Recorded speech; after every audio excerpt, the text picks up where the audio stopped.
Well, I think there's two issues that should be teased apart there.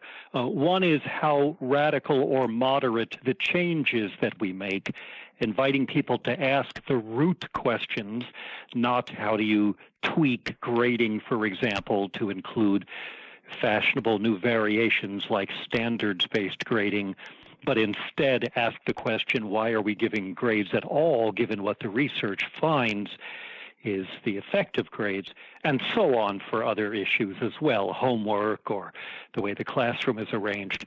All of that could be categorized as pushing deeper with the scope and depth of the questions we ask. But that should be distinguished from the other issue that you raised briefly, which is a tendency to avoid structural causes of problems altogether and focus instead on fixing the kid.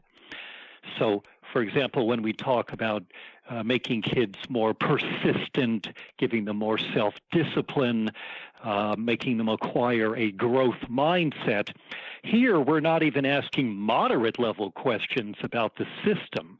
We're saying the problem is in the student's head, and we need to change their mindset or attitude or orientation so they can, well, persist longer and be more successful at whatever crap we're throwing at them.